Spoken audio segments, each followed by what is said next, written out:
from Arlington, Virginia, the George Washington National Satellite Network of the George Washington University presents its continuing series of live satellite seminars.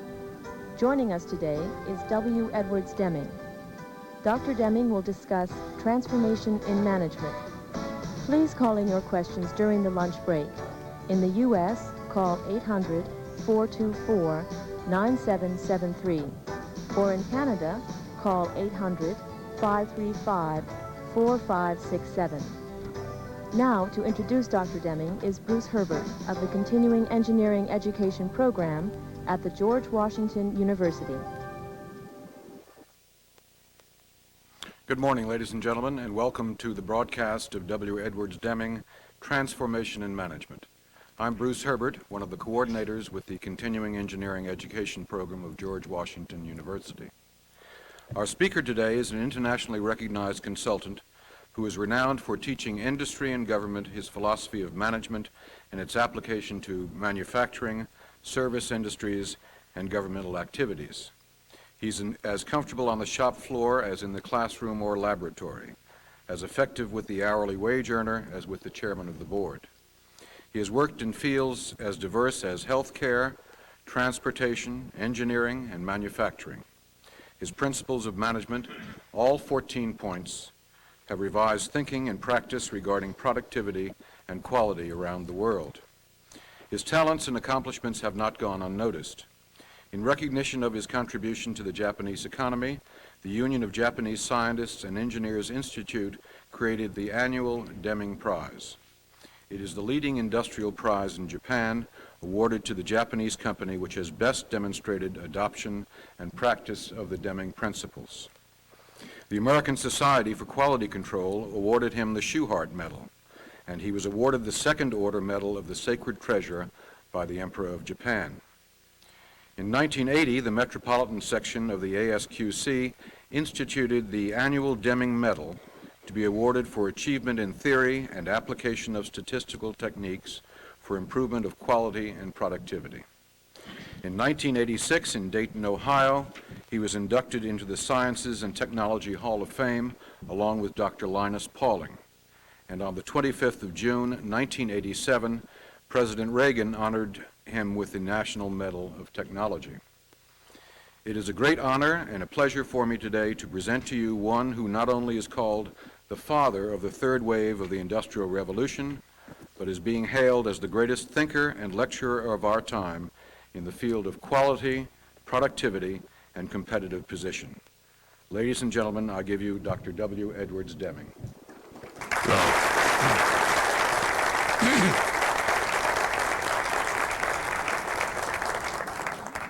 Well, we came here to learn, possibly. I'd say a better way to put it, we came here to have fun. Let's enjoy learning. Let's enjoy the day.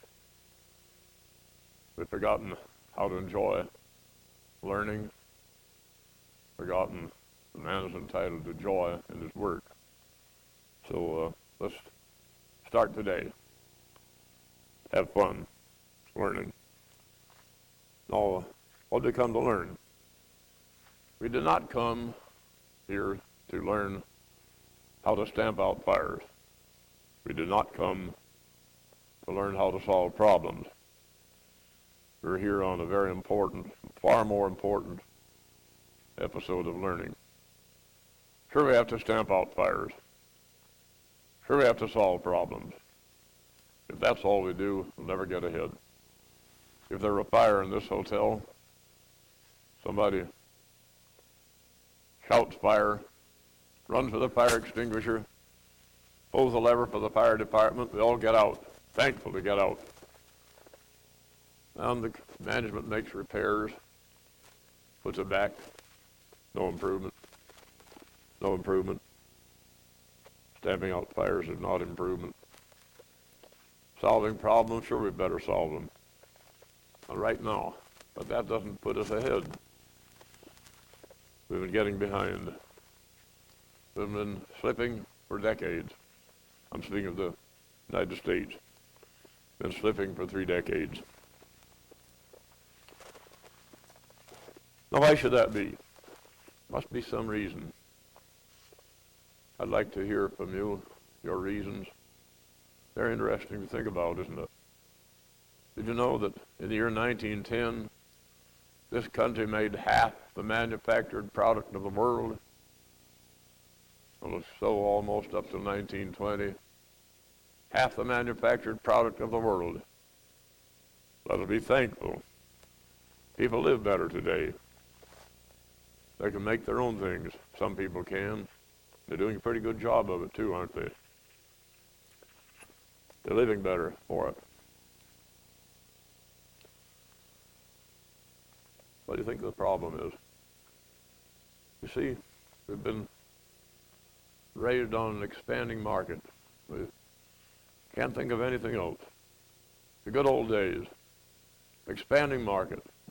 Problem was to make enough. Especially so after the war. For almost a decade. North America was the only spot in the world, only industrial part of the world, that was not in ruins from the war. The rest of the world came to buy whatever North America could produce. They were glad to get it. They did not argue. They took it away, left gold. The gold flowed into Fort Knox. Wonder what's happened to it. Wonder what has happened. What has happened? Agriculture. You know, some people think that agriculture brings in a lot of dollars. Well, it does. Our agricultural products. They do bring in a lot of dollars, but I don't know if you can see the screen. The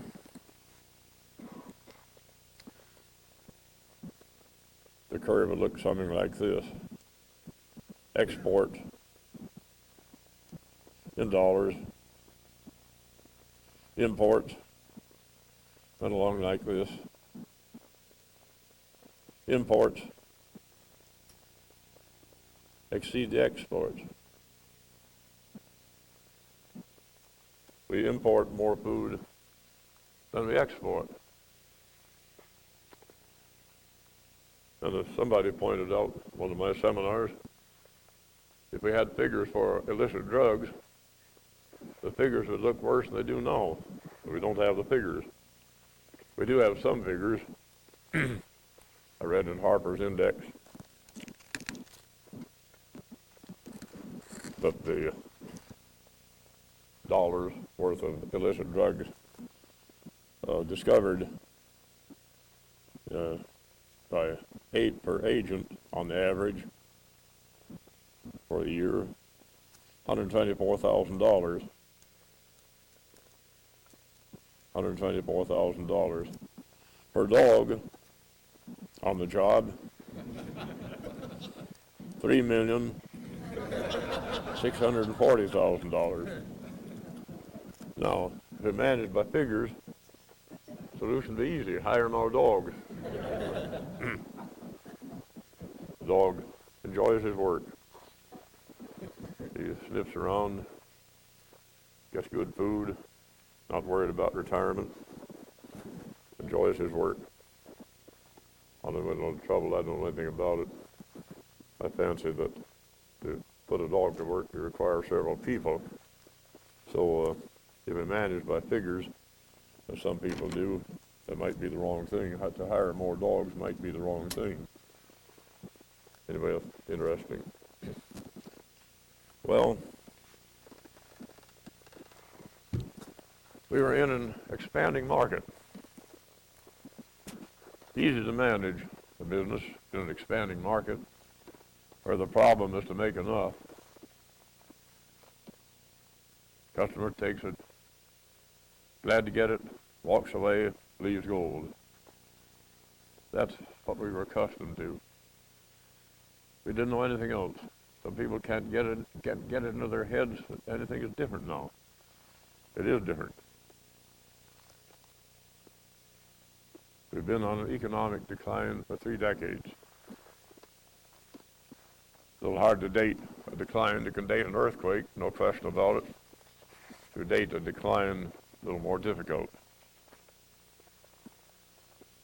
What's happened? What's happened?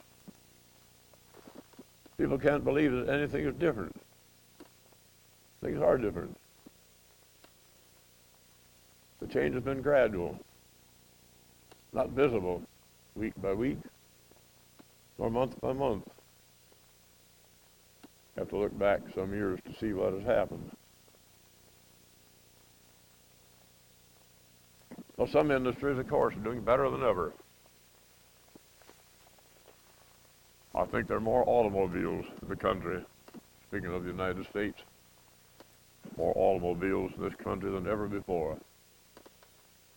Does that mean that our economy is better? We don't have a choice now for transportation. If you go by air, they don't go at all. I know there are a few trains from here to there. That mean better or worse? What happened? And speaking of our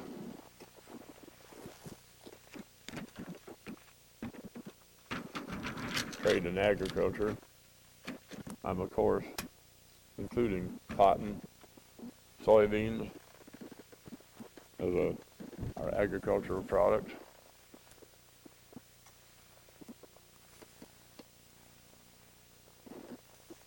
What brings in dollars?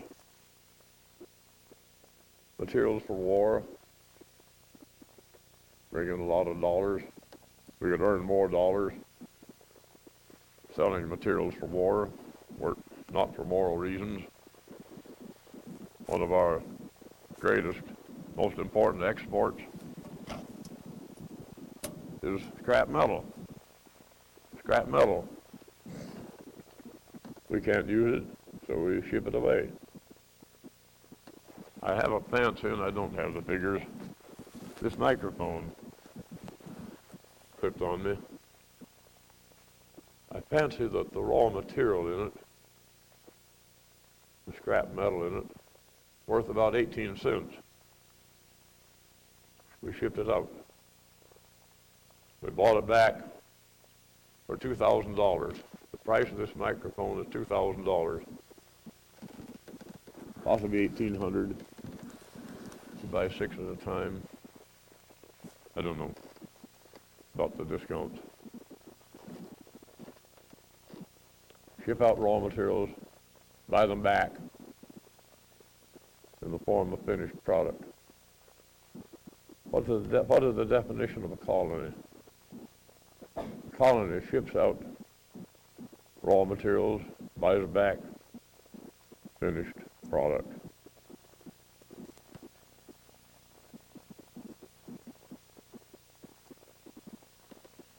Our aircraft industry brings in a lot of dollars.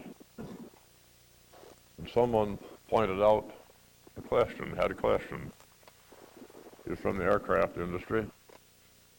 Pointed out that he and his competitors have 70% of the world's market for aircraft. 70% of the world's market for aircraft is United States, in the United States. Asked, where's the crisis? And my answer is, he that is in a healthy position has responsibility, obligation to improve. A healthy company is going to be here another 6 months. They have an obligation to improve, responsibility to improve. For all of us, to teach all of us, improve, teach the rest of the world how to do it. That's an obligation of anybody that is doing well. See, if somebody's in a crisis, he does not belong here. He's in trouble.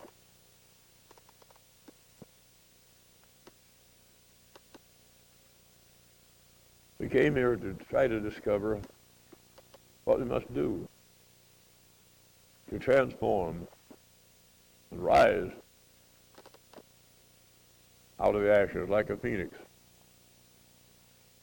Why should we be on a decline? Doesn't make any sense. Nobody likes it. And what do people do? Have all kinds of suggestions. Everybody knows what to do.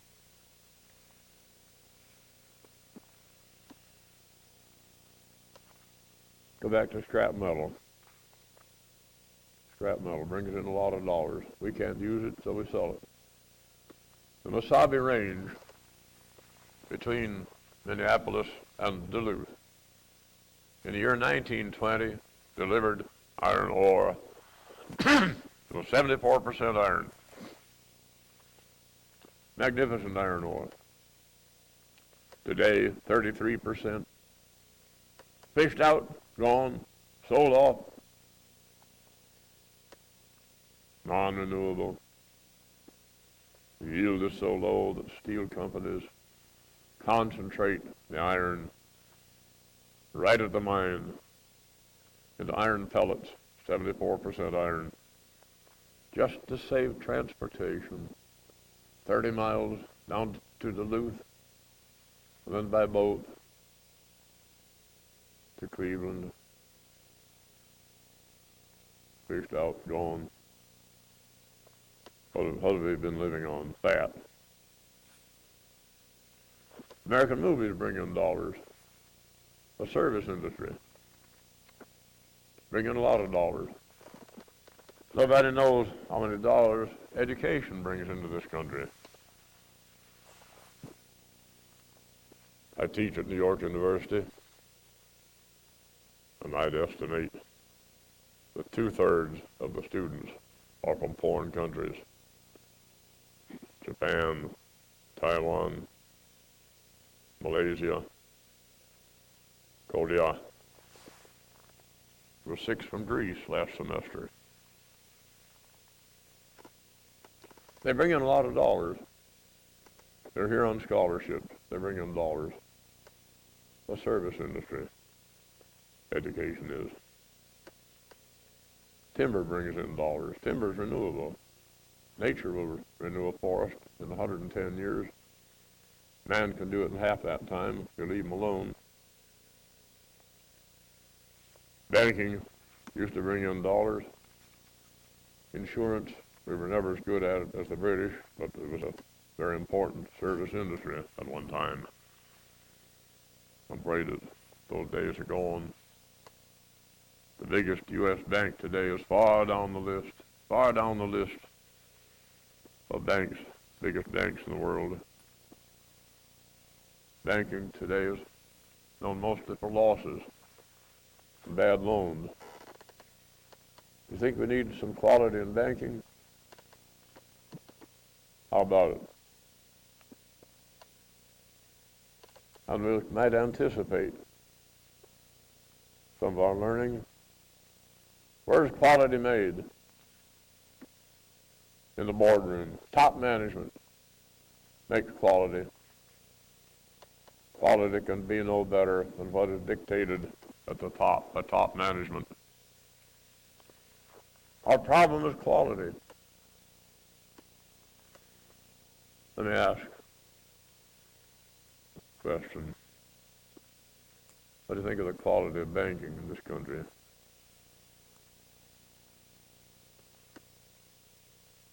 Where'd the trouble come from? Mistakes and sluggishness at the teller's windows?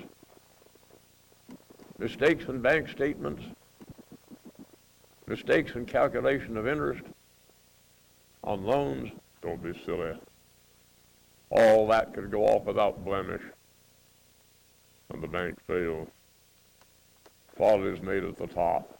Ever heard of a plant that closed? Why did it close? For poor workmanship? Never. No. Closed because the market had fallen away for that product. And management faced with a need to close a plant, market falling away, will do this. They'll compare two plants, one here, one there, on any measure, profitability, number of defects, anything, whatever. Management will close the lower one with one to survive and the other to be closed. They'll rank them. Does that mean anything? Is there any difference between the two? The day is here when management must know what they're doing, have responsibility. If they have responsibility, they've had it all along. About time that they recognize what their responsibility is. It may not be a good way to do it. Maybe fatal, maybe entirely wrong. We'll learn a little more about it today, if you'll be patient.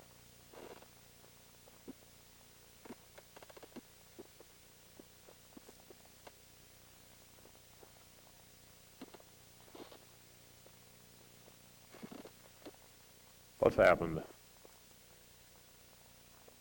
What's happened? Something's happened. What's different?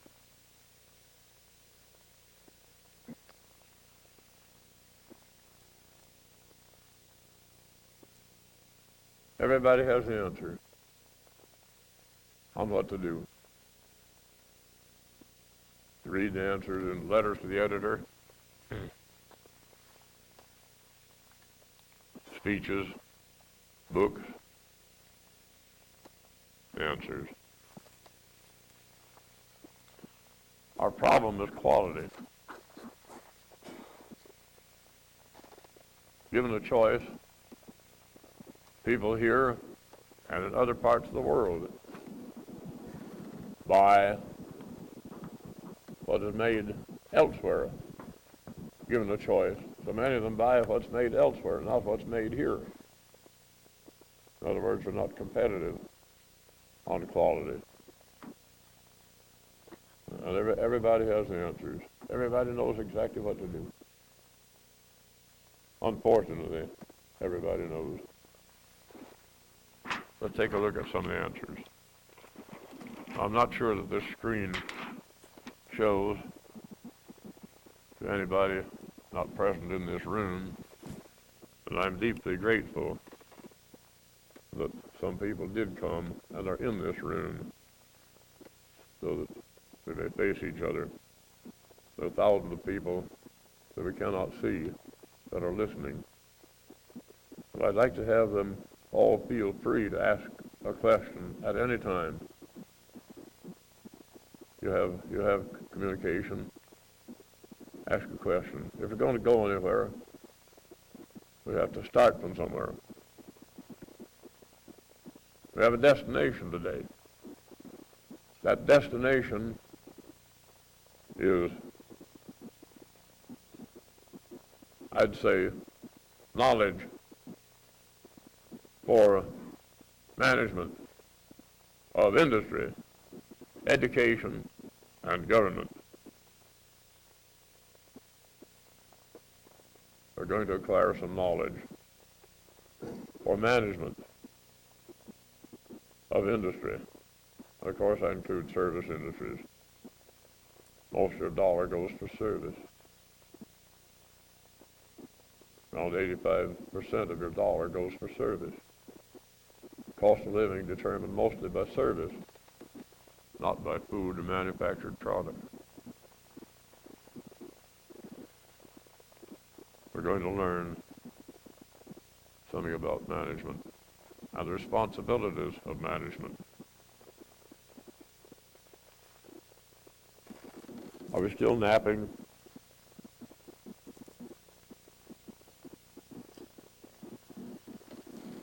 Let's take a look at some of the answers. Did we read about letters to the editor, speeches, books?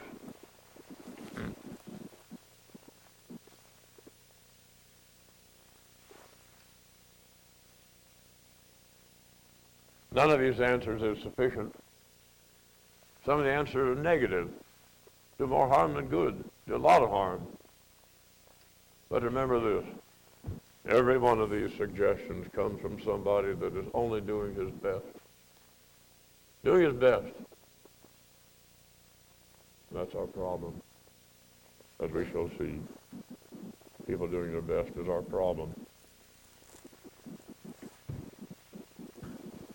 Well, let's take a look at some of them. Quotas. Quotas for production, for sales. Redesign of jobs. Automation. New machinery. Computers. No question about it. Gadgets, robotics. People are so sure about it. They feel sad. They feel beaten when anybody suggests that that's not the right answer, or that's not all of it.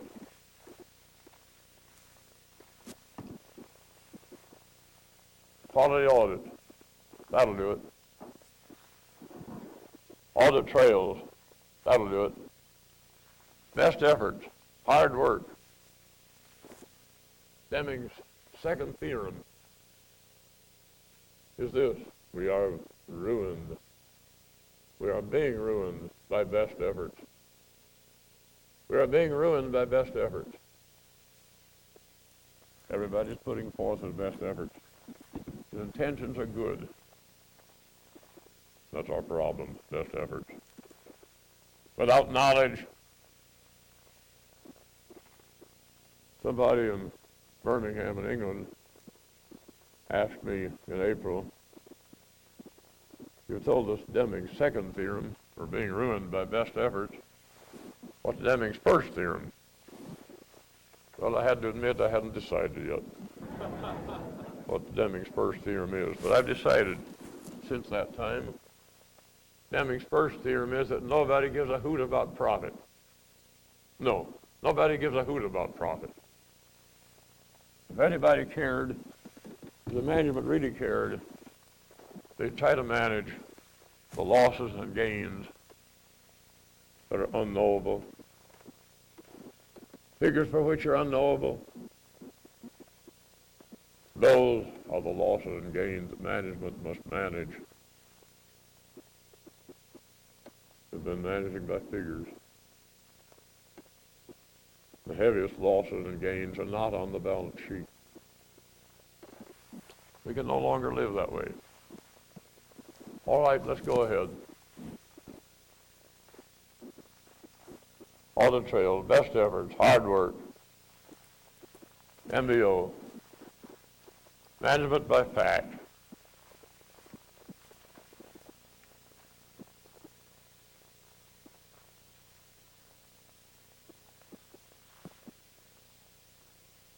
Worker involvement.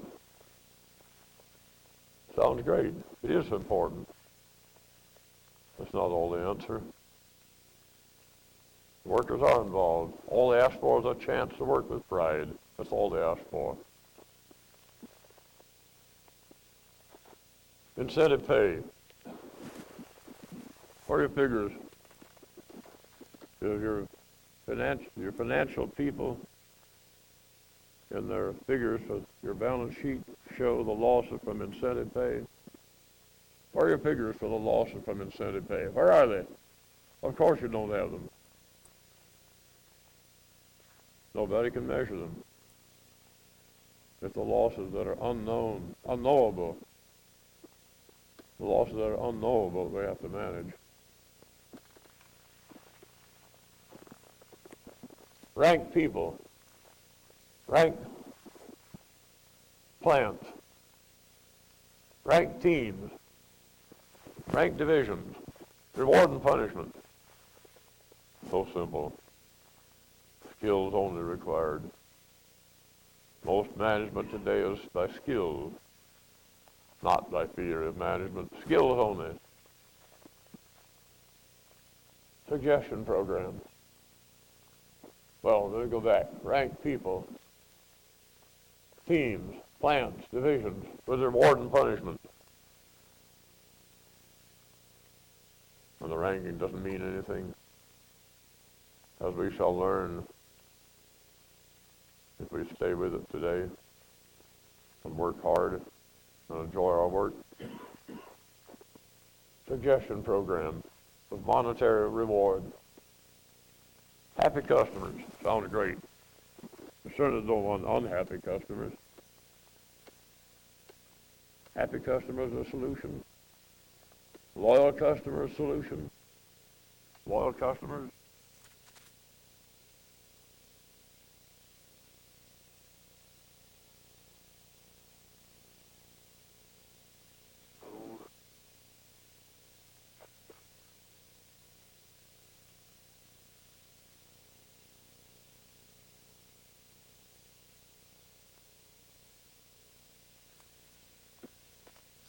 Are the makers of carburetors today? They're making good carburetors. They're better and better, almost month by month. The customers are happy, loyal. Where are they? Where are the makers of carburetors? Better and better carburetors, almost by the month. Happy customers. Loyal customers. What happened? Got caught. Got caught. Another kind of technology came in to do the same job and a lot more. And where are they? They make carburetors only for motorcycles now. Not even for trucks. Market going. Came the fuel injector from both German company. What's the job of a carburetor?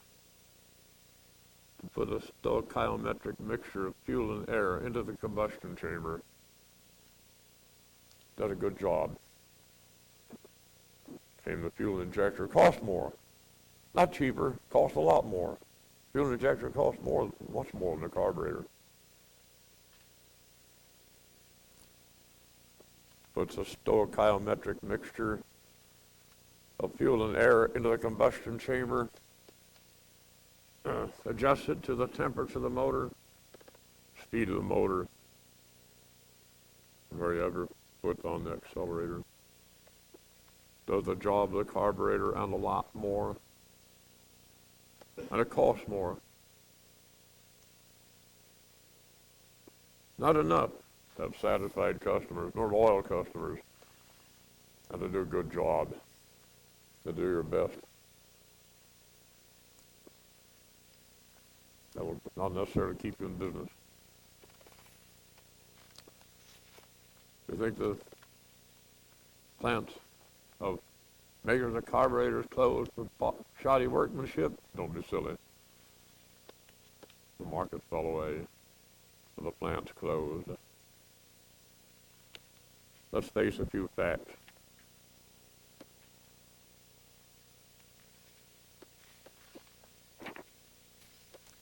Let's go on. Happy customers. We ended there a minute ago. Meet specifications.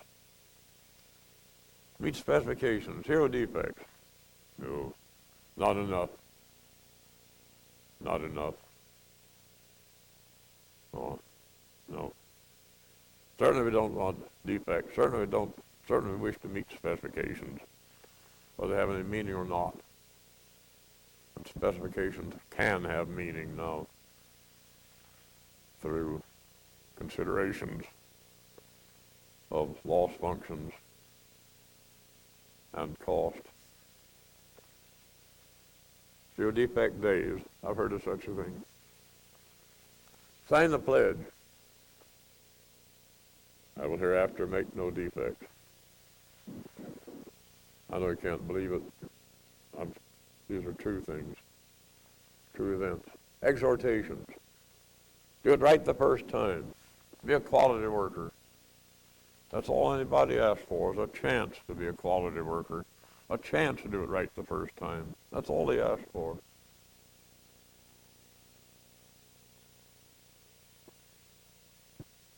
Wonder how many people have that privilege on the factory floor. 10 to 100, maybe.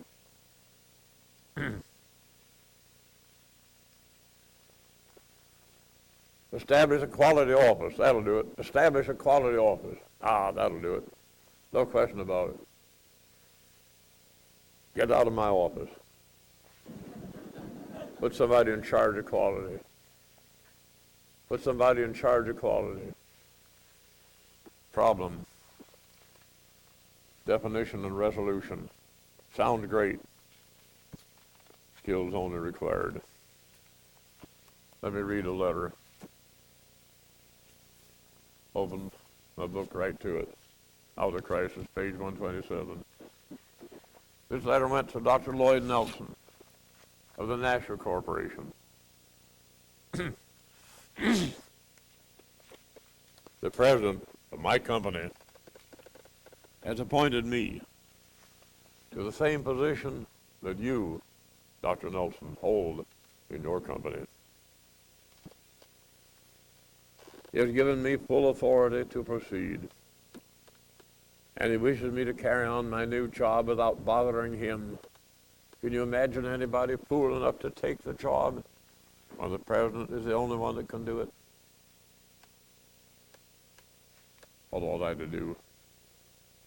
How do I go about my new job? Nothing to it, just appoint somebody to do it. This man asking Dr. Nelson what to do, as if you created Dr. Nelson by appointment. That illustrates where we're at.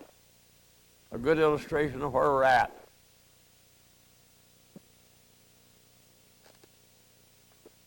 This is not unusual. I see this any day. Just like this. This letter came from one of our great chemical companies. The whole world would be different without them. They do a lot for mankind. That's where this letter originated. Somebody just doing his best. The president only doing his best. He's heard about quality, so he appoints somebody to do it.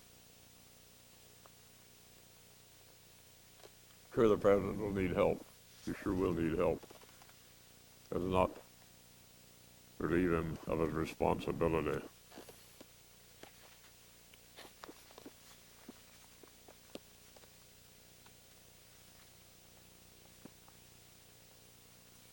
Problem, definition, and resolution. Something happens. The president wants a complete report on what happened.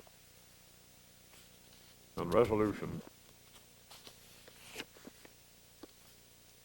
Most all this tampering, making things worse. There is no substitute for knowledge. We've been trying to get along without knowledge, trying to manage without knowledge.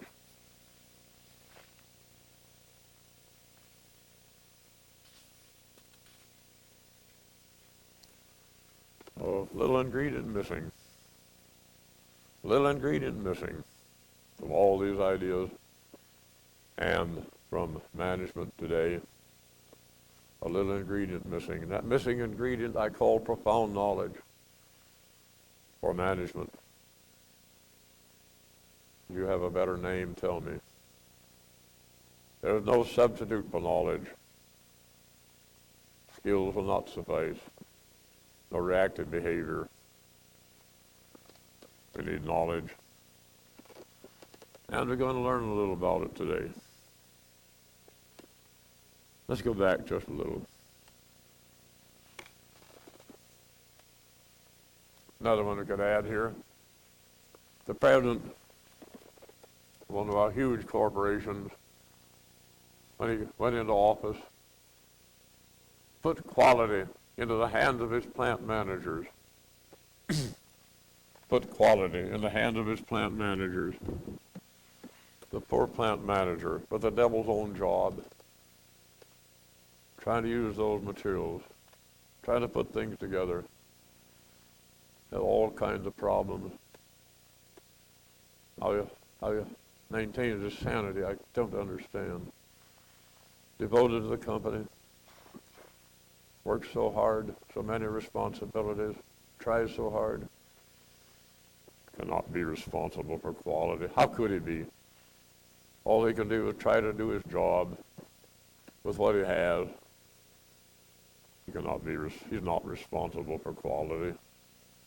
The president of the company was responsible for quality. What do you think happened? Quality straight away went on the decline. Does not take very long for quality to decline. It takes a long time to get your customers back, though. Once you find out what the trouble, take remedial steps. Even if you take remedial steps. And I don't know of any company today that are taking remedial steps. I'll make some exception to that. I do know some.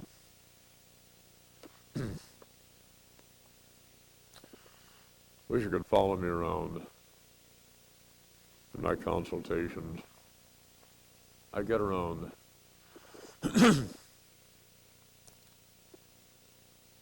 Most of the automation, new machinery that I see doesn't work. Some of it, not at all. Some, after months and months of expenditure of effort and money, is working partially. A lot of it, when it does work, was built for twice the capacity needed.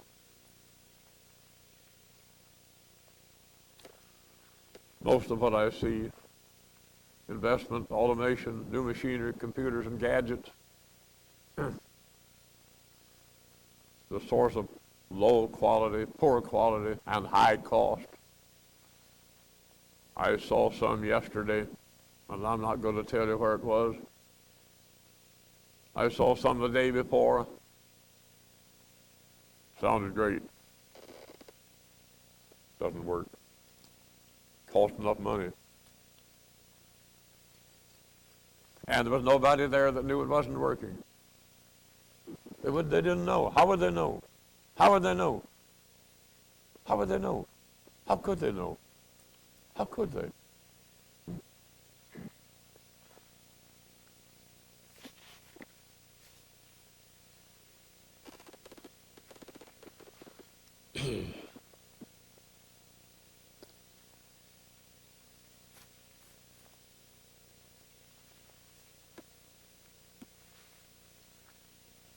A company advertised that the future belongs to him that invests in it. Not least the board and the chairman believed in the future. They were thinking long range. Give them credit for it. And they invested $40,000 million in new machinery, automation. Follow me around. At least they believed in the future. They were not looking for short-term profits. They were trying to build a future for themselves. Give them credit for it. They were only doing their best. All these things come from people doing their best. Best intentions. Best efforts and best intentions are not the answer. We'd be far better off if most people, putting forth the best efforts, would come in late, pick up some newspapers to read. Take it easy. We'd be far better off. As we shall see.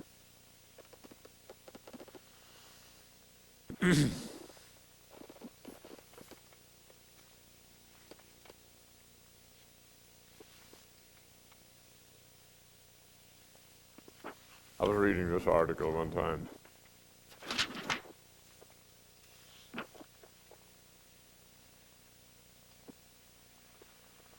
Can't make it all show, but I can read it. The president of the company wrote the article, and remember, he was only doing his best. This is what he thought. Give him credit for doing his best, and being honest about it. And under his picture, these words: our people in the plant are responsible for their own product and its quality. They are not responsible for the product. They have nothing to do with it. The president of the company is the one responsible for the product. The people in the plants have nothing to do with it. The plant manager, nothing to do with the product. And the author of the article is the one responsible for quality, responsible for the product. The people in the plants can only try to do their job. All they ask for is a chance to work with pride and joy. Well, how many have that privilege? I'd estimate 10 to 100, maybe. Wonder how many people in management have joy in their work and satisfaction. Maybe 2 in 100. Under terrible stress. Doing their best. With what they have.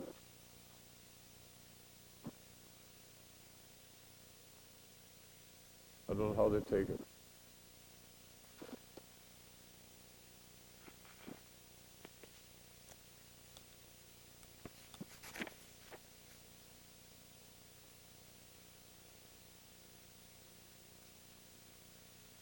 A company printed thousands of cards, put them in the hands of all their employees, insert them into correspondence, read like this. Our customers expect quality. Well, no fooling. The operator is responsible for the quality of our product. The inspector shares this responsibility. Let me read it again. I know you can't believe it. You didn't hear it the first time. You couldn't hear it the first time. Our customers expect quality. The operator is responsible for the quality of our product. He is not. How could he be? He can only try to do his job. Read on. The inspector shares this responsibility. Shared responsibility means nobody responsible for anything. And this is quality by inspection. Quality by inspection is sometimes necessary. There are examples of quality by inspection. We'd jolly well better inspect tubes for nuclear reactors, paint job on an automobile, calculation of interest and penalty on loans in a bank cannot be done to perfection. Must be redone and compared. Can't let it go out that way. But quality by inspection as a way of life is a costly way to live, the one that will put us out of business. A consulting company advertised thus. Maybe I can find it, put it on the screen.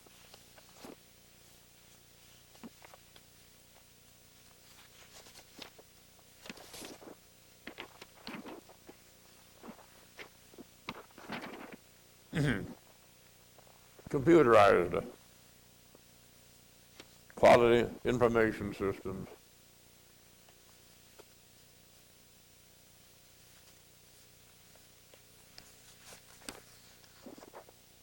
Provide the vital link between high technology and effective decision making. Can you imagine? This is actual. I couldn't make it up. I couldn't make it up. It has to be that genuine.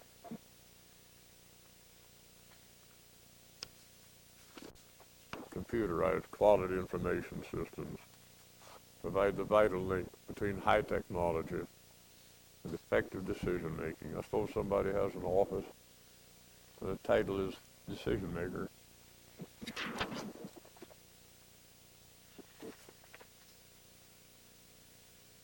the big losses, the huge losses, the huge gains are the ones that we must manage. Unknowable, figures unknowable.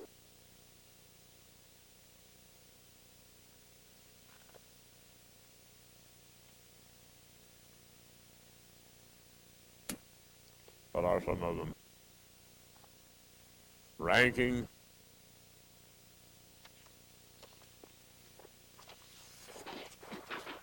I think the worst one, if I had to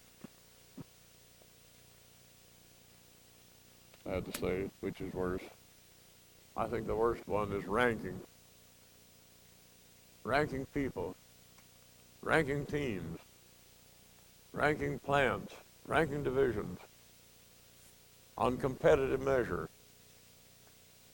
On competitive measure, they should say, on competitive measure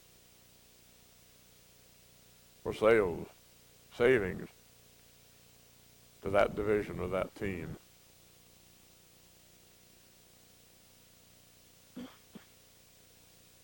Or productivity,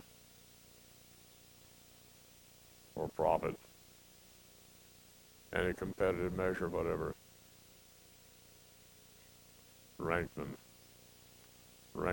with reward and punishment. As if the ranking meant anything. There is no substitute for knowledge. There never has been. I don't think there ever will be substitute for knowledge. That's not knowledge. Rank people, teams, plants, divisions. Rank them against each other on competitive measures. It's so easy to do. Requires no knowledge. Management by figures. Management by facts. These things are costing us our shirts.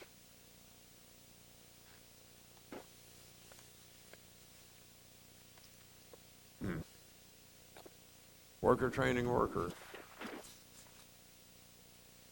Executives working together with best efforts,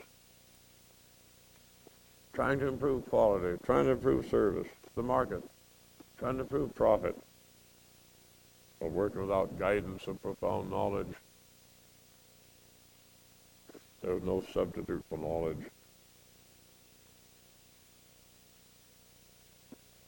They get our customers and suppliers to work together for ever greater and greater satisfaction and quality, for lower cost, for more joy in work.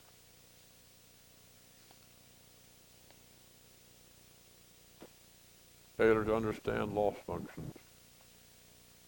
Nothing new. Economists have used them for generations, as far as I know. But we better become aware of them and use them. Again, where is quality made? By the top management.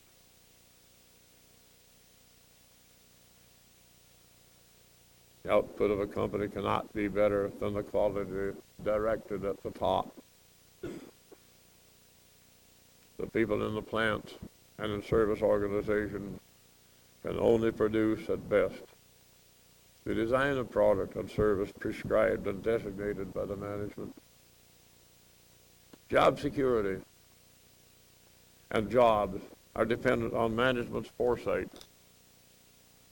to design product and service that will entice, that will help the customers and entice them to buy it.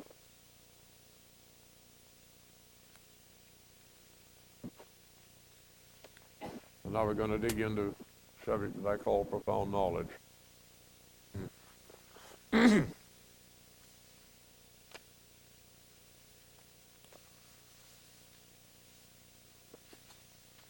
What is quality?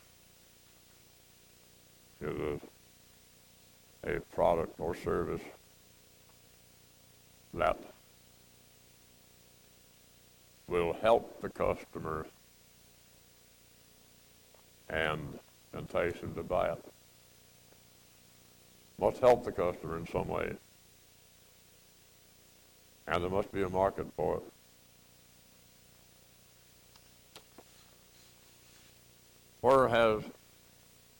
That means get ahead of the customer. The customer does not know what he's going to need. Who defines quality? The producer. Innovation.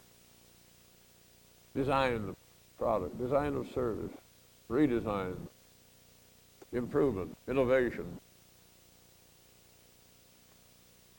Fuel injector to take the place of the carburetor. Not just to take its place, but to do a lot more. That comes from a customer? Don't be silly. Customer never asked for anything. Did any customer ask for electric lights? Of course not. Did any customer ask for photography? No. Did any customer ask for an automobile? Did any customer ask for a telephone? Did any customer ask for a telegraph? Did any customer ask for pneumatic tires? Or for a copying machine as we know it today? Or for transmission of data? Transmission of information? None of that ever came from a customer. Comes from the producer. With a risk and with investment. You may not get your money back. Thought the customers would buy it. They don't.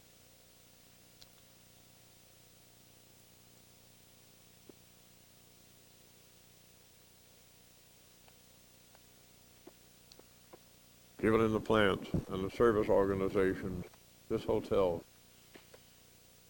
any service, can only produce, at best, the design of product and service prescribed and designed by the management. And quality, whatever new products we have come from the producer, never from the customer. Not yet.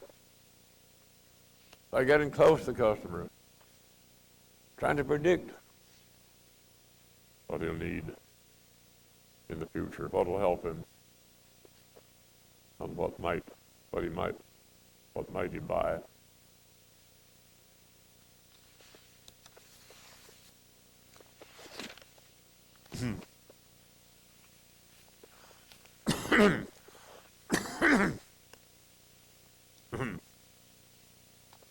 We have our destination today. Learn something about profound knowledge. But we cannot reach the destination without a road map, a route. You have to start from somewhere. You have questions. Some things you don't understand. Some things seem odd. Maybe worried about some of this. I plead with you to ask questions. No matter where you are, in this room or elsewhere. Let us think about what I call a system of profound knowledge for management, in industry, education, and government.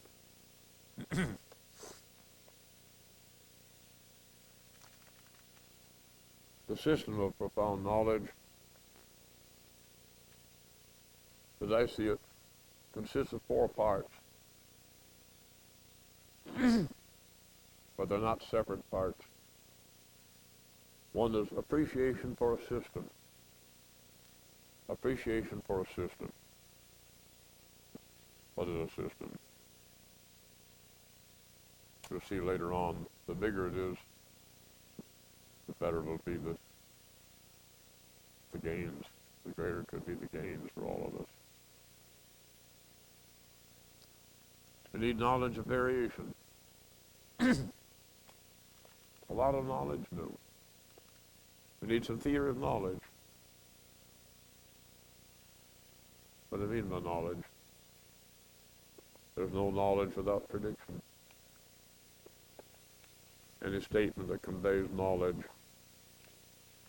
conveys explanation, prediction, or explanation of past events. This is not new, it's been known for generations. Pretty important in management. If you're playing games, it could be different. Management is not playing games. One need not be eminent in any paragraph to follow in order to understand a system and to optimize it. The 14 points for management in industry, education, and government follow naturally as application of the system of profound knowledge that we're going to learn right now. Profound knowledge for transformation from the prevailing style of management to one of optimization where everybody wins.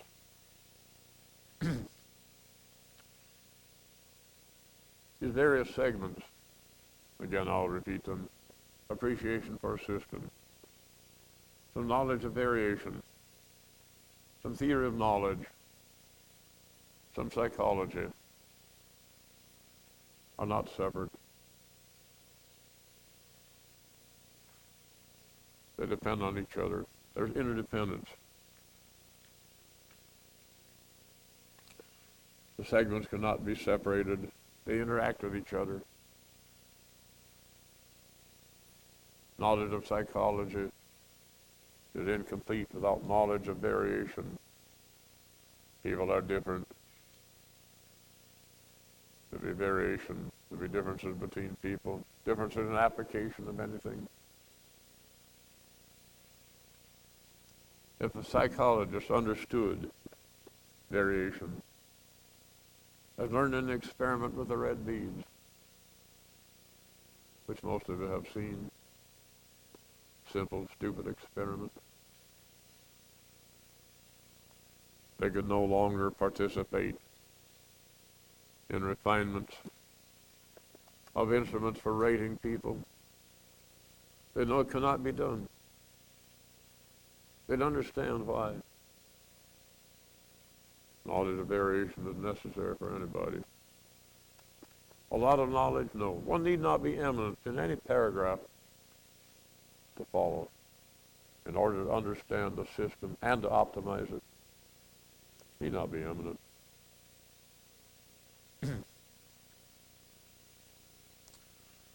Understanding a system is different from understanding the separate parts. I think that I could draw rapidly what appears in my book as Figure 1, page 4.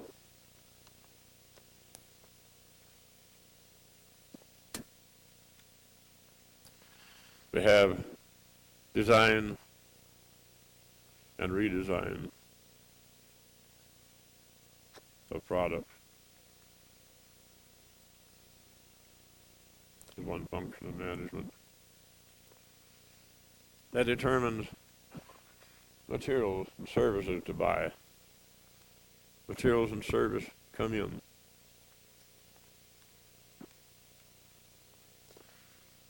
They go into production, whatever it might be. A customer buys it. Maybe one customer, maybe thousands of customers. Customer. And then consumer research.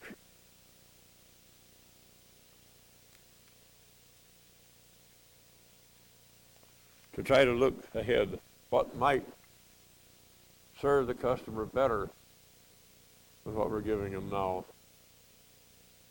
and entice them to buy it. That use design and redesign, and the redesign they call for different materials and services. Round and round, never-ending cycle. It's very simple, stupidly simple. But with that diagram, the one you're looking at, that I believe helped top management and engineers in Japan in 1950 to understand what their job is, what they must do to improve quality, and the world admits they've done a pretty good job out of it. Perfect? No.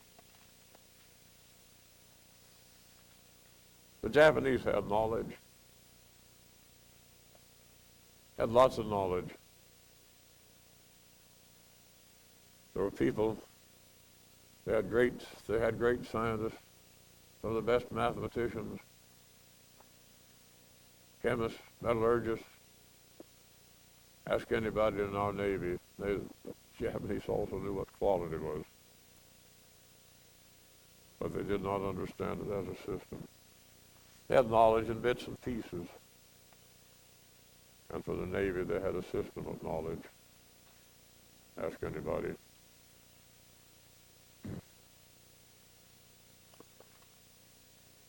This flow diagram showed how to use their knowledge. The knowledge was in bits and pieces. Some all kinds of knowledge. Some had come from this country. There were people from the Bell Laboratories went there and taught statistical theory, control charts, other things. For the most part, the Japanese already had it.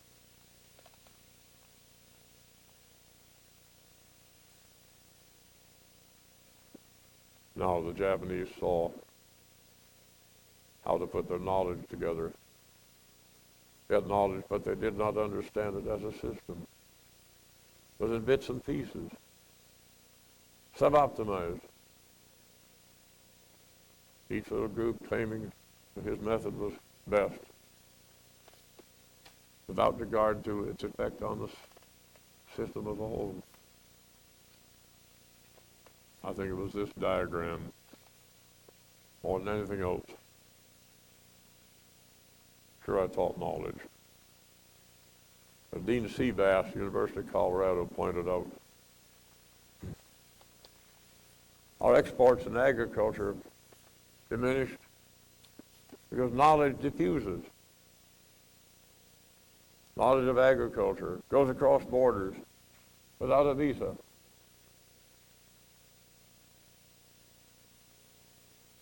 Knowledge about agriculture has been learned by lots of people that are now able to produce some of their food, or all of it, whereas a generation ago they had to buy their food. That's why our exports are going down. Other people are able to produce food. Be thankful. Still people hungry, but not so many. They're raising their own food. Of course, a lot of our export of food is cotton, which is not food. Incidentally, I was talking about it. What about barriers to trade? That help or hinder? Barriers to trade, that help or hinder?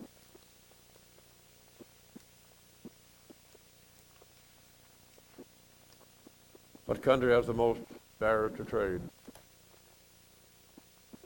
What country has the most barriers to trade?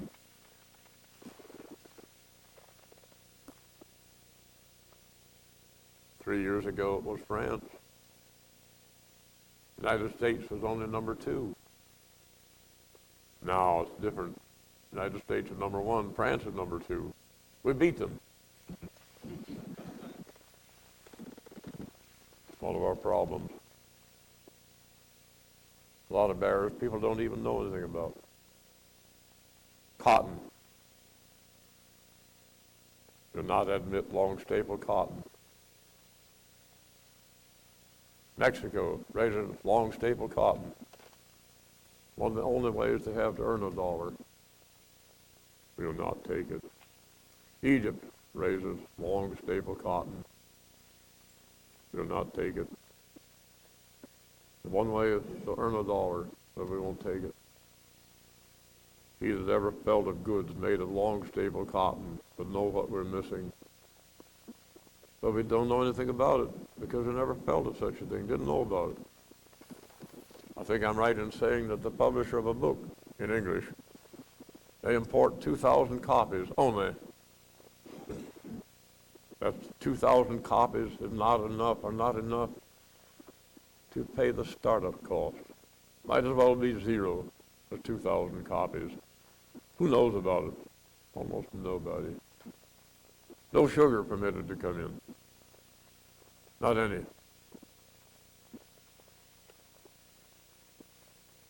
A candy company, Mr. Schultz told me, in Chicago, 3,500 people will have to move out of Chicago, maybe go to Winnipeg or somewhere, because the price of sugar.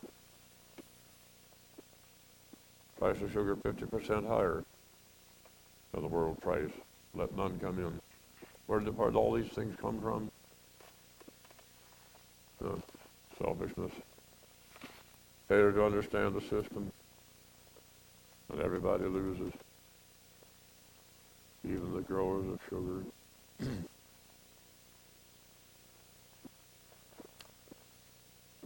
A manager in the role of leader of people must have some knowledge of variation and of psychology. Management of a system is based on prediction. Prediction that some method, some product will be good.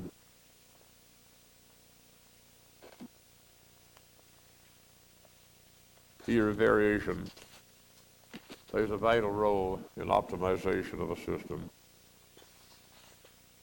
Fear of variation. Difficult? Nonsense. Not difficult at all. Let me relate a little story.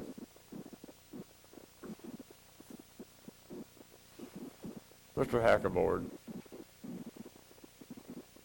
lives now in Madison. Sent his 6-year-old girl to school. The little girl came home after a few weeks with a note from the teacher, or maybe it's all handled by the telephone, makes no difference.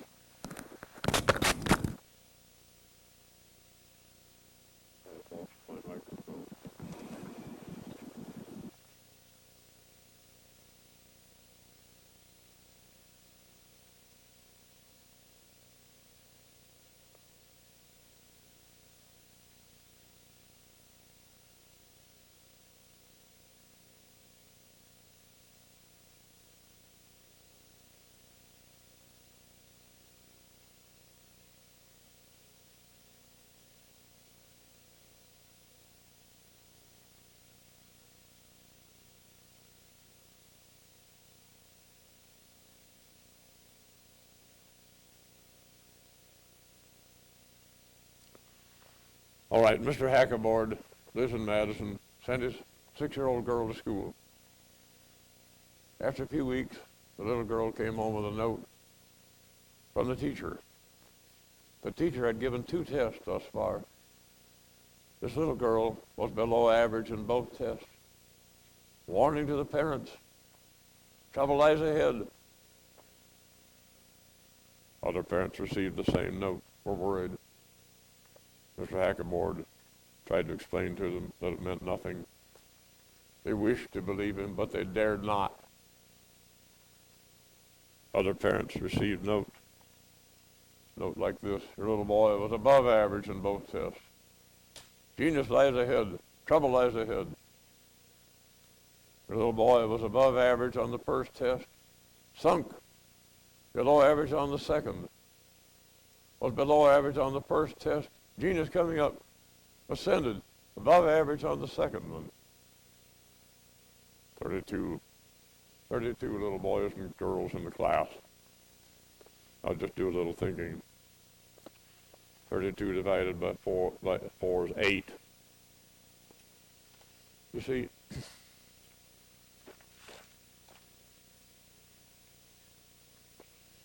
32 in the class.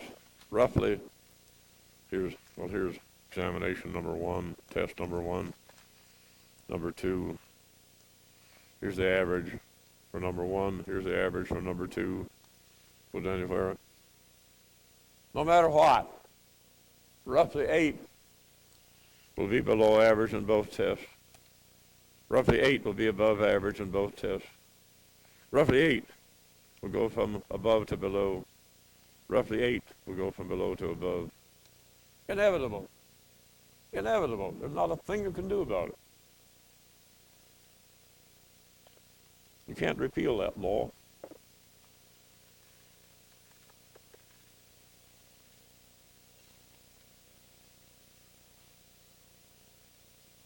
This is not the whole story. It's only part of it. The worst is yet to come. The little girl learned about it. But she was below average in both tests. Little children have big ears. They also have feelings, beginning at 3 years old. She learned that she was below average in both tests. It affected her, humiliated her, crushed her. They had to put her into remedial education. She recovered.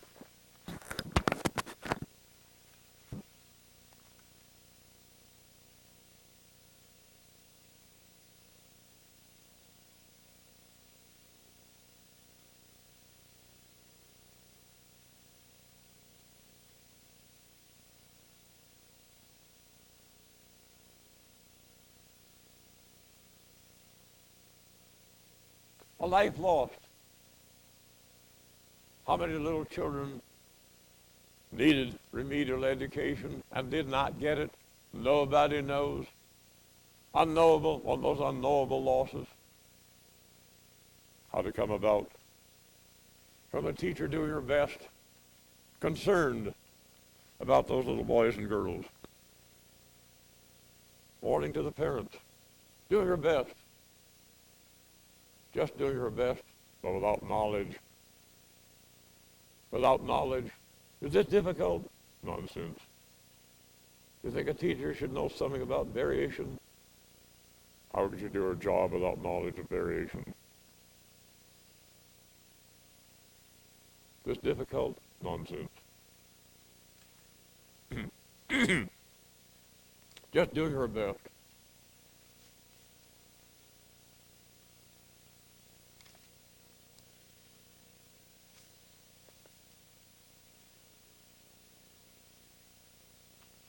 If economists understood the fear of a system, which we're going to learn about in a few minutes, and the role of cooperation in optimization, they would no longer teach and preach salvation through adversarial competition. They would instead lead us into optimization, in which everybody would come out ahead, including competitors. Everybody gained, employees, everybody. Indeed. Where do we get some of the ideas that govern us? That govern us. Mythology. 100 years from now or 200, I don't know how long it'll take. The mythology of management today will be more mysterious, more difficult to explain than the mythology of New Guinea.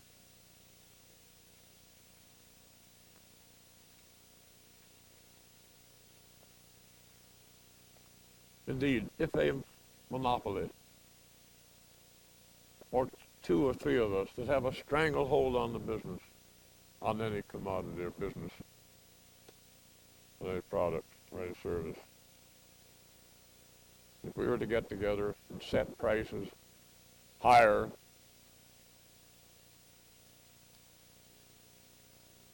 and put our head together for uniform prices, we'd be fooled to set the price higher than what would optimize the whole system including us, we ourselves, our customers, our suppliers, employees, the environment, the communities that people live in. Again, if a monopoly, or any two or three of us, any number of us, has a stranglehold on a service or a product of necessity, would set the price higher than what would optimize the whole system. Everybody. They'd be fools. They would only cheat themselves.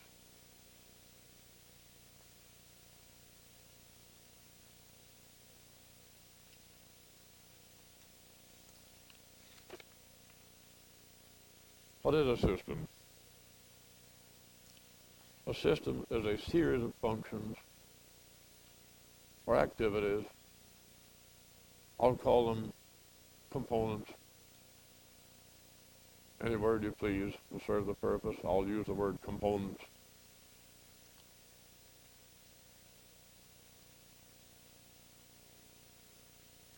Within the organization, they work together. They work together for the aim of the organization.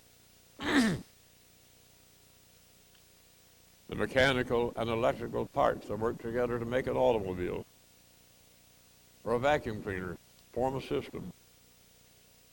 The schools of a city, including private schools, those supported by the government anyway, parochial schools, private trade schools, universities, provide an example of components that ought to work together as a system for education. There is in almost any system interdependence between the components. Not always. We see an example. Almost always interdependence, one dependent on the other. The aim of a system must be stated. Without an aim, there's no system. And it is the top management must declare the aim. The aim is a value judgment. It is not a theorem.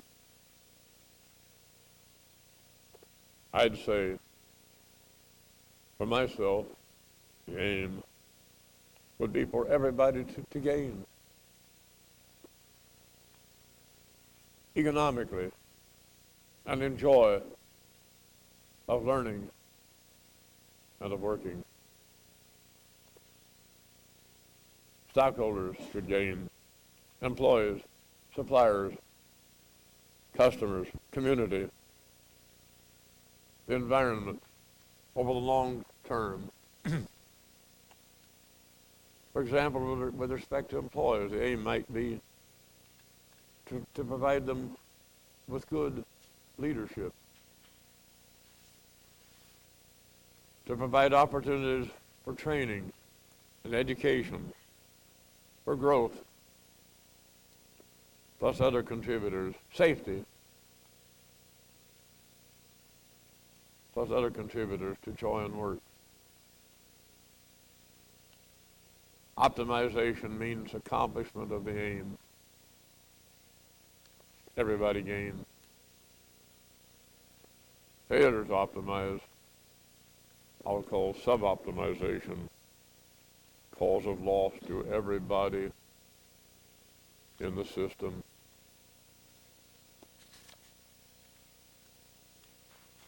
For optimization, a system must be managed. Management responsibility is to strive toward optimization of the system. That requires that there be an aim. Without an aim, there's no system.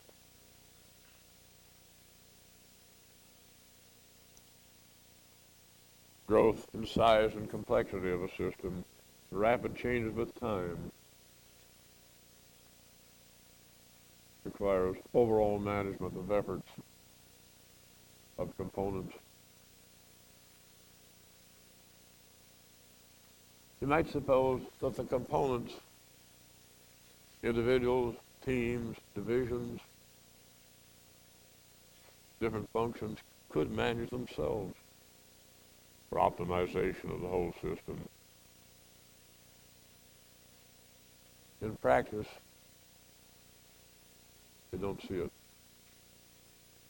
I don't think it can exist, except in some simple cases. I think a good example of people that could manage themselves would be a four-piece string quartet. We could manage ourselves. Each one of us is there to support the other three. Sounds simple. Just four of us. We're not there to play solos. We're there each one to support the other three. That's what makes it a good string quartet, the way each one supports the others.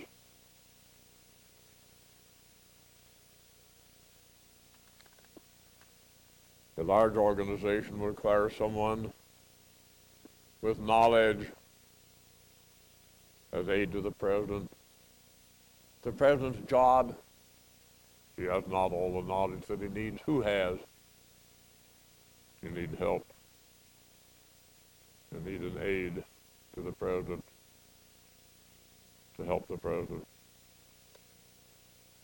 If you want to take a look at a system, well, a flow diagram, I had one here. Here's one.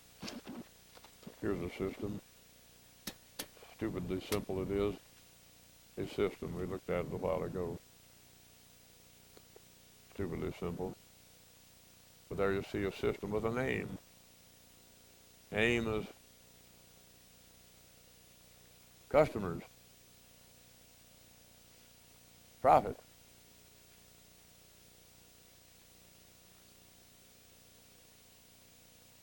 To buy it for new equipment, for food. That was the aim in Japan, 1950. Now I took to Japan, not American practice. Dean Seabass, Richard Seabass, University of Colorado, I started to say a while ago, pointed out our exports in agriculture have decreased because knowledge of agriculture diffuses across borders. Other people have learned to produce food, cut down on the demand for food from North America. Be thankful that people have more food. Not enough, but more than they had. But I took to Japan, not American practice. No. Was new. Was new knowledge. But not American practice. Here it is 40 years later. Maybe North America better pay a little attention. Halt the decline. I took to the Japanese optimization of a system.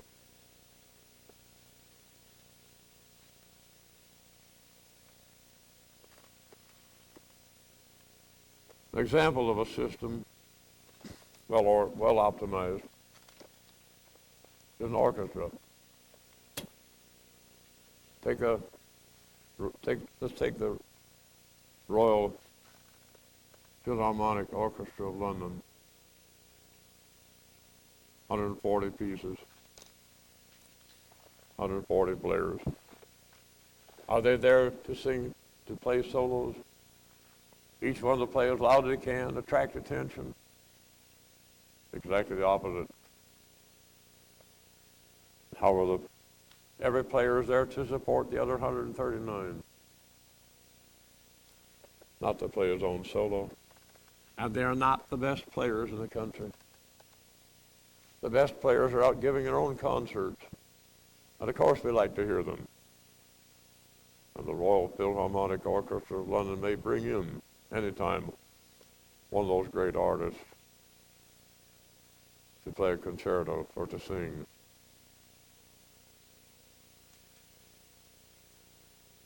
The players are not the best players in the country. They're there to support each other. That orchestra is better than another one, not because they have better players, but because they support each other better than in some other orchestra. Same music, not a mistake, just listen to the difference. Just listen to the difference. Matter of optimization. The job of the conductor is optimization of the system. The players are not there to sing, to play solos. They're there to support each other. Business is like an orchestra. It must be managed. The job of the conductor is to manage that orchestra. They cannot do it themselves. Business is like an orchestra. It must be managed.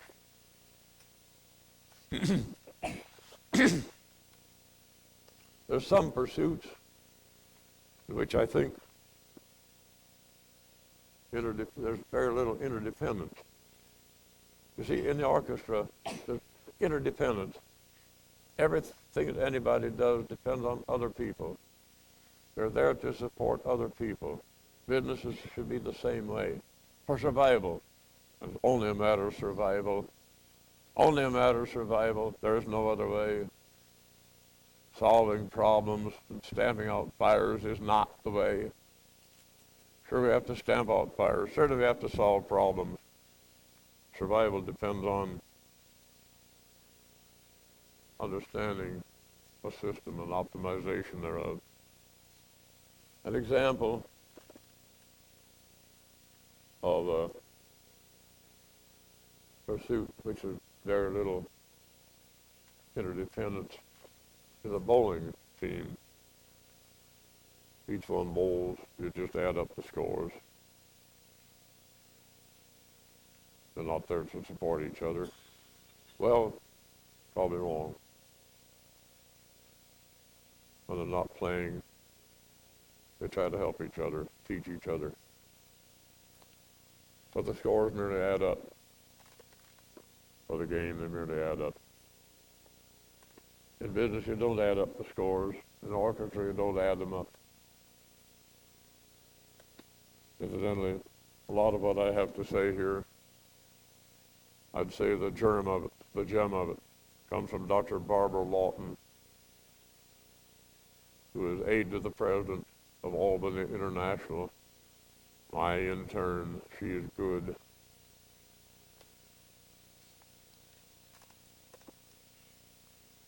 And a lot of what I've learned has come from Miss Nita Bakaitis, my student at Columbia University, just finishing up her doctorate degree.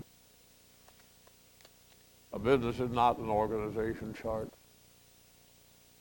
All departments striving for individual goals, sales, profit, productivity. It is a network of people, materials, methods, equipment, all working in support of each other for the common aim. The performance of any component. Let me go back to an automobile for a minute. I made the statement that the parts of an automobile are components that form a system, the system being the automobile. This was pointed out by Dr. Russell Akoff of Philadelphia years ago, certainly in 1971, probably before that. I've known him for 1935, 55 years, something like that. You could buy the best parts for an automobile, the best of everything, no matter where it's made in this world. Pay the price, no matter what, no matter where it's made. Assemble them, those parts. Do not have an automobile, it would not run.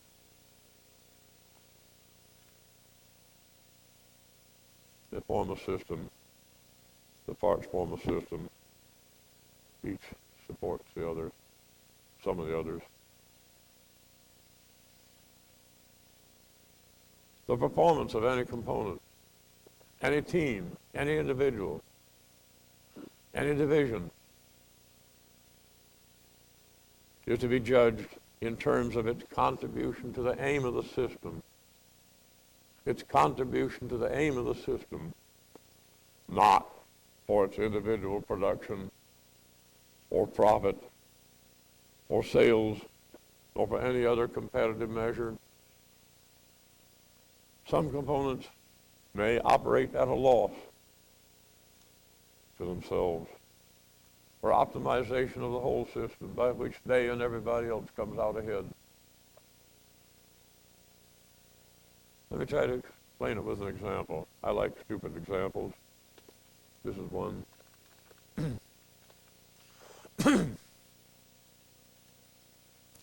I would be in New York on a Monday. Nothing new, no disgrace, not at all. I would be in New York on a Monday. A woman called me up from Chicago. She had to go to New York for her company to attend a meeting Monday afternoon and Tuesday. Her job was to present to other members of the company some of her thoughts, present a paper, in other words, and to learn from them, listen to them, to talk things over and try to learn for improvement of the company. That was her job. That's why she was going to New York. She would arrive at 7 in the morning, she said. She could rent a car, could meet me anywhere I designated. Could she have a bit of my time? I was glad to see her. I said, no, look, arrive 7 in the morning. That would mean you'd have to be on board 4:30, New York time, 3:30 Chicago time. It would take her 2 hours to go from home to either airport, Midway or O'Hare, park her car, find her way to the gate. She'd have to get up at 1:30. She'd have to leave home at 1:30. She'd have to get herself out of bed at 12:30. Well, why bother to go to bed? Why bother to go to bed? But she explained, I said, that's no time to arrive in New York. When I went through that arithmetic, she'd be up all night. But any other flight would cost her $138. Any other flight would cost her $138. Ah, now I got it. Her travel department gets a special rate on that flight. What's the job of the travel department? To save money. Can you blame the travel department for trying to save money when that's their job? And in doing that job, put that woman on the spot in New York, totally unfit for her job. Totally unfit, up all night to deliver a paper. Listen, she'd have to hold her eyelids open with paper tape or toothpicks or something. She'd be dead, totally unfit to attend that meeting in the afternoon. Ruined for that meeting. Her job is to go to that meeting, be alert. And to blame the travel department for saving money, $138 when that's their job. They get a plus, and the traveler 6 negative, totally unfit for the job.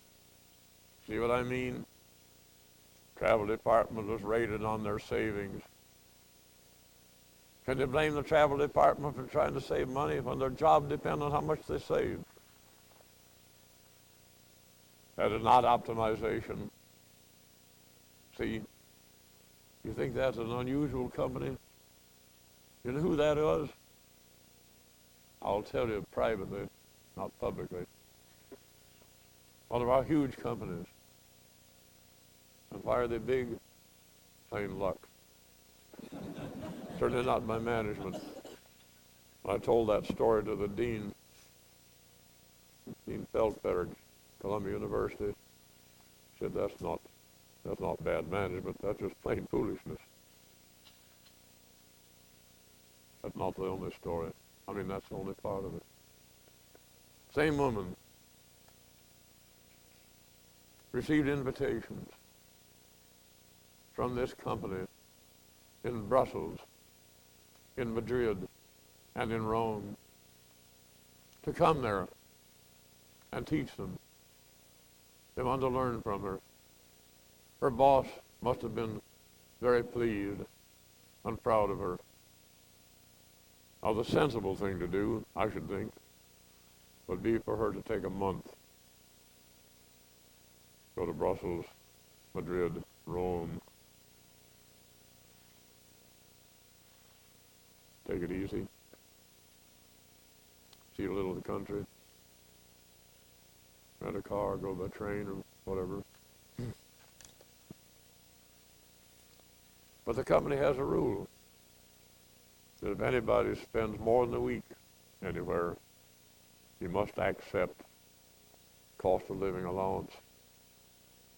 And the cost would run to $500 for a month. That would be out of her boss's pocket. If you would overrun his budget by $500, have her go there and spend a month. The sensible way to do it.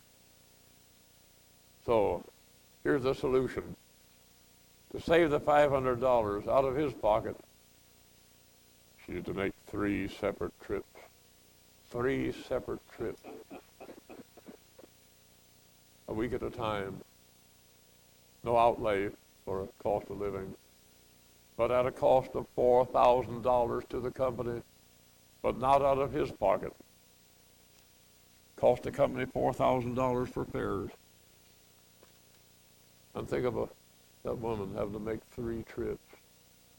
Would kill anybody off. Would have saved his $500. Why? He's rated on competitive measure. The travel department rated on competitive measure. The job of the travel department, I should think, would be to put people at the destination physically well for the job. It might well be to pay premium price, get the highest price transportation, and live in a decent hotel. Not extravagant, but good. And get there in time to have some rest beforehand. The job of the travel department, I should think, would be to put people at destination physically fit for their jobs. If you can't do that, don't go. As it is, they're putting people on the job unfit for the job to save money for their own competitive position. Can you blame him? Well, that's his job. The trouble not in the travel department or with the traveler, trouble with management. That does not understand optimization of a system. Understands management as every division, every body, every team, every part of it on competitive measure, not for contribution to the company as a whole. This is not difficult. This is stupidly simple. Why have we forgotten it? I don't know. For the purchasing department, purchase materials and service at lowest price. Well, it might be the right thing to do. The best of anything might be at the lowest price. But the aim should be lowest total cost, best quality, growth of the company, not cheapest price.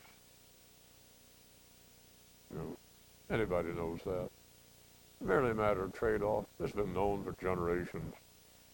Loss leader in the store. Sell something below cost. Advertise it below cost. Get people to come in the store. Sell them a bill of goods once they get in. Lose on this item, gain on some others. Matter of give and take.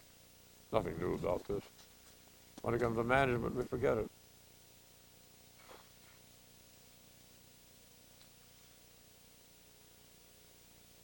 A system optimized is not a win-lose proposition.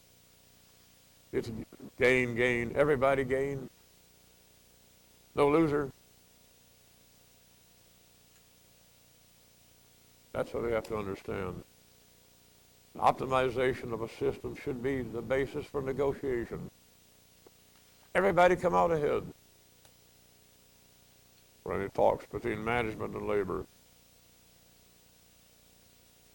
between divisions, between competitors, between countries. Negotiations between countries should be for everybody to win. Everybody come out ahead.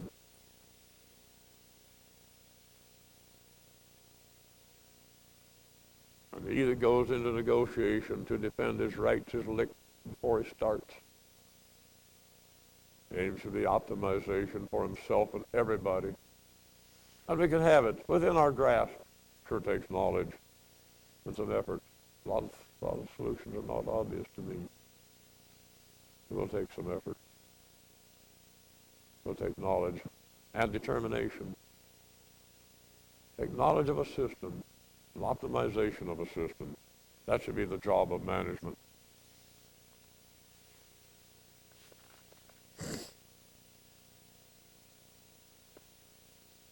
We have innumerable examples of loss of unknowable magnitude. Those are the ones we must learn to manage. What's on the balance sheet, that's easy. What are some of the losses? Unknowable. And gains. There are gains and there are losses. Unknowable. Nobody can measure them. Is it wrong to say that if we cannot measure it, we cannot manage it? That's nonsense. The losses and gains that we must manage are unknowable. Those are the ones we must work on. The rest of it is easy.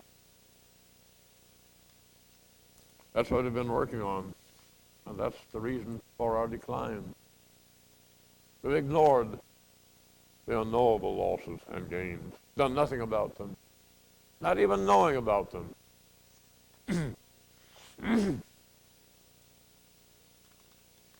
For example, the merit system. Make the supposition, ranking divisions. You know, we forget. So easy to forget. If we play tennis, there'd be a winner and a loser. You and I play tennis, you win, I lose. Play poker, you win, I lose. Beauty contest, one gains, one wins, the others lose. Put your horse in the race. Some horse will win the race, others come out behind him. Why do we carry that into life? It's all right to play games, why not? What's wrong with playing games? Nothing that I know of. Why do we carry it into life? Make the supposition that in life there must be winners and there must be losers. Such nonsense, and we are paying the price. The price is pretty heavy. We are paying it. Ignorance may be excused, but the fruit thereof we all pay. There's a penalty. There's a penalty for ignorance. We are paying it. Make the supposition that life is a game. There's nothing the matter with games that I know of. If we play tennis, we might even play for fun. Or there'll be one winner and one loser. Why do we carry it over into school and say there must be only a certain number of A grades, only a certain number of top grades? Limit the number of top grades. Limit the number of bottom grades. Such nonsense. Mythology. More difficult to explain than the mythology in New Guinea. At the age we're living in, the age of mythology. And we're paying the price. We've been paying it for some time. And the decline will continue. Till we turn around by transformation. Knowledge. There's no substitute for knowledge. The merit system, for example, destroyer of people. Limits the number of people at the top. Why should that be? Grades in school. Why should it be a limit to the top grades? Only so many A's. That's nonsense. Pure mythology. Unexplainable. Totally unexplainable. Business plans, each division with its own business plan, not coordinated toward an aim of the organization. Are each one rated on meeting that business plan? Allowed 10%. Maybe we have time to take a look at that through the goodness of Dr. Thomas Nolan, a consultant lives in Washington, and Lloyd Provost, authors of a paper in the May Journal, Quality Progress. We have a chance to take a look at it and learn. MBO, MBIR, management by imposition of results. Incentive pay for performance. Work standards for production. Quotas for sales. Quotas for accidents. I know you can't believe it. There are quotas for accidents. Quotas for breakdowns. Suppose that a nuclear plant is allowed 11 accidents in a year. Getting up pretty close, and I've had 9 already. What can you do? Anybody can make anything happen. You can meet the 11, defer maintenance, cut down on the accidents. Job it out to a contractor. An accident that he has not shown on our books. Anybody can make anything happen if you don't count the cost. I'm talking about MBO. MBIR, management by imposition of results. Anybody can make anything happen if you don't count the cost. Management job is to count the cost. Competition for share of market. How many man hours do people spend working on share of market, comparing their share of market to this month and a year ago, this month and last month with the competitors? He that compares himself with his competitors is already licked. The job of both of them is to work on common problems, common barriers. Expand the market. Japanese automobiles, when they came, did not take the market away from American automobiles. They expanded the market. They met a market that hadn't been tapped. They didn't worry about the competition. They worried about the customer. Worry about the customer. Expand the market so more people can enjoy the fruits of our product and our service. Never mind the competition. Again, he that worries about the competition is already licked. Back to the wall. Better, if you have any stock in that company, you better sell it right now. Barrier to trade. Any team, division, establishment, gouging the others in the system. They lick themselves and everybody else. We all lose. How many companies think integration is the solution? Make your own items. You know, look at the turmoil it creates. The people that make the parts try to show big profit at the expense of the others. Why not? They're rated on their profit. Of course that's what they'll try to do. Can you blame them? The life would depend on it. Just bad management. That's all, bad management.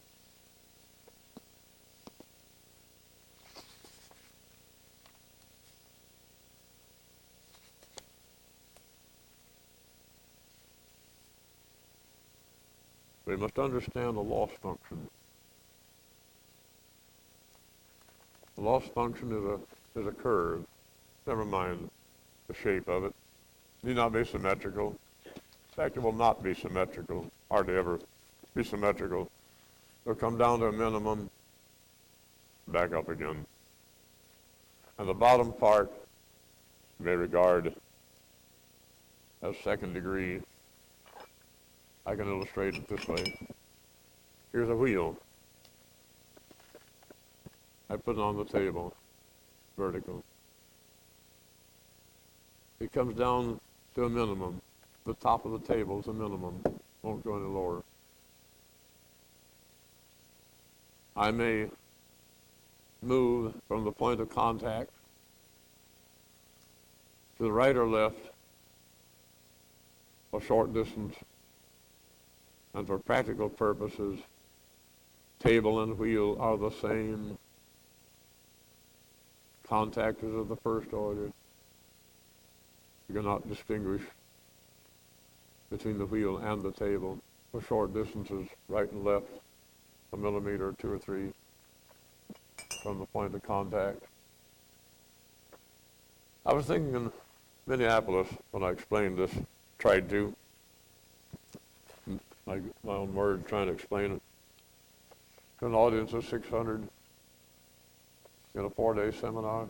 The thought occurred to me when I'm trying to explain this. Only something like 9% of the people there had studied calculus. Had to explain it in the stupidest, simplest terms. Tried to. The thought occurred to me, in Japan, all 600 would have had calculus. All 600 would have had calculus. They wouldn't get out of high school without it. Wouldn't get into the middle part of high school without it. You'd have had calculus. Everybody there would have had calculus. The explanation, for the explanation I could have used calculus and they would understand it in Japan. Here, nobody. What about our education? Something to worry about.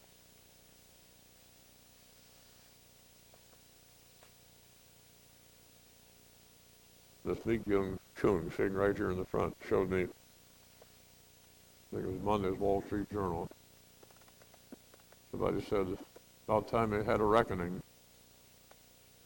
of all the money we spend for education.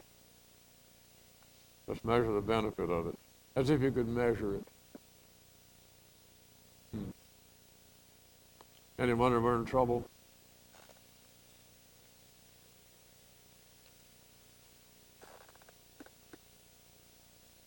We'll continue with that loss function and losses that come from unfortunate application of random forces, or random changes that each one by itself may be unimportant. Put them together and they have a tragedy. We can illustrate it with a funnel. We may perform an experiment on the funnel this afternoon. Take us 15 minutes. We can all do it together. An example, worker training worker in succession. Worker training worker in succession. Give it time, it'll go off the Milky Way. It's the easy way out. Sure, anybody on the job knows more than anybody else about some parts of it. He also knows some of the things that are not so. The worker training worker in succession will go off the Milky Way. Just give it time. It doesn't take very much time either. What balance sheet shows the losses? What balance sheet shows the losses for worker training worker? Where are those figures? Your balance sheet, does it show loss from worker training worker in succession, so many dollars? Show me. I've yet to see one. It's those unknowable losses and gains that we must try to manage, or we just won't be here. And now it's about 1 o'clock, getting close. Haven't had any questions yet. Want some questions? Doubt. All right, we'll be off. Back in an hour.